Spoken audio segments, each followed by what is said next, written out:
এই জন্য হযরত ওমর ইবনে খাত্তাব রাদিয়াল্লাহু বলেন, হে দুনিয়ার মানুষ, যদি মনে করো টাকা পয়সার মধ্যে সফলতা রয়েছে, যদি মনে করো অর্থ সম্পদের মধ্যে সফলতা রয়েছে, তাহলে কারুনের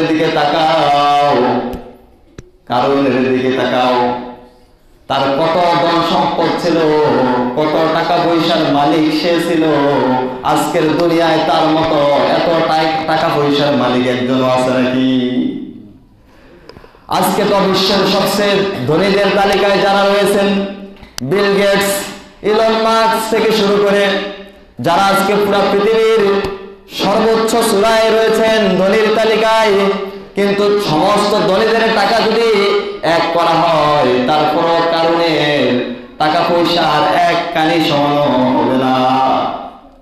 কারণ এত সম্পদের মালিক ছিল, এত ধন সম্পদের মালিক ছিল, কারণ তার সেই সম্পদের যে গোডাউন ছিল, টাকা পয়সার যে গোডাউন ছিল, ওগুলার তালার চাবি বহন করার জন্য তিনি কয়েকটা ওট ব্যবহার করতেন, চাবি বহন করার জন্য ওট ব্যবহার করতেন। তাহলে কত সম্পদের মালিক ছিল। হযরত মূসা আলাইহিস সালাম তার কাছে যাই বলছে, কারণ এই সম্পদ তো তোমাকে আল্লাহ দিয়েছে, অতএব এই সম্পদের যাকাত দাও। সে বলছে, এগুলো আমার সম্পত্তি, কিসের আবার যাকাত দেব? তোমার আল্লাহরে আবার কিসের যাকাত দিব? এগুলো তো আমার। আল্লাহ তাআলা তার সম্পদ সহকারে ওই জায়গাটির মধ্যে তাকে দাবিয়ে দিয়েছেন। কারণ যখন হাঁটু পর্যন্ত গেড়ে গেল, তিনি মনে করছেন এখনো বাঁচার সুযোগ আছে, বাঁচতে পারবো। তারপরে যখন কোমর পর্যন্ত গেড়ে গেল, তখনও মনে করছেন যে আমি উঠতে পারবো। যখন বুক পর্যন্ত নেমে গেল, এবার ডাক দেয়া বলছে, মূসা তুমি কোথায়? আমার সমস্ত সম্পত্তি তোমার আর তোমার আল্লাহরে দিয়ে দিলাম, তারপরও আমাকে বাঁচাও। কিন্তু লাভ হয়েছে তখন?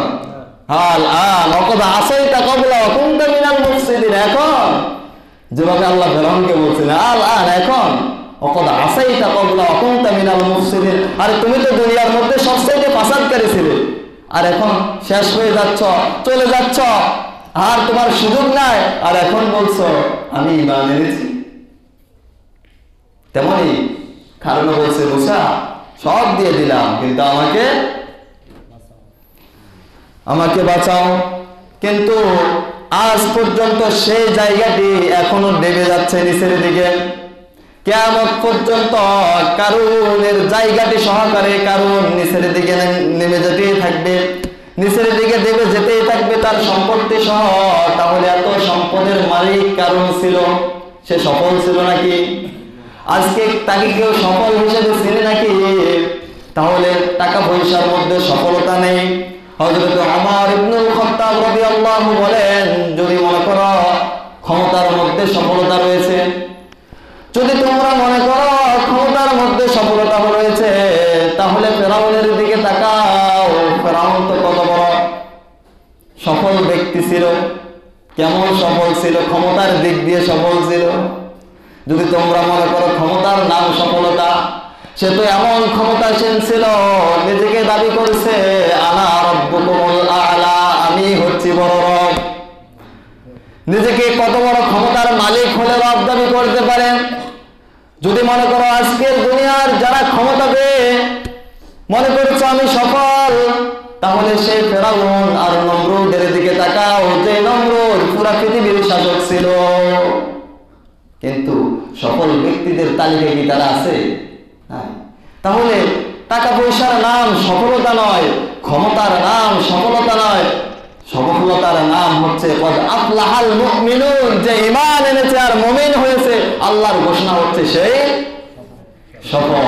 এই জন্য আমরা দেখি গোলামের ঘরের গোলাম হযরতে বেলাল হাবশী রাদিয়াল্লাহু, বাবাও গোলাম ছিলেন, ছেলেও গোলাম, কালো কুসরি আব্রো চেহারা। হযরতে বেলাল রাদিয়াল্লাহুর টাকা ছিল না, গাড়ি ছিল না, বাড়ি ছিল না, বিশাল অট্টালিকা ছিল না, কিন্তু ছিল ঈমান। আর যে ঈমানের কারণে রাসূল মেরাজে গিয়ে তার পায়ের আওয়াজ জান্নাতের মধ্যে শুনতে পেয়েছেন। সুবহানাল্লাহ।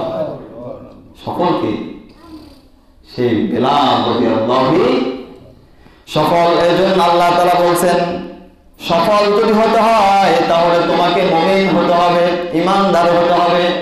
ইমান এমন এক সম্পদ, এমন এক মূল্যবান সম্পদ ইমান। ইমান যদি কারোর মধ্যে না থাকে, সে যদি কিয়ামত পর্যন্ত সিজদার মধ্যে পড়ে থাকে, তাহলে তার একটা সিজদাও কবুল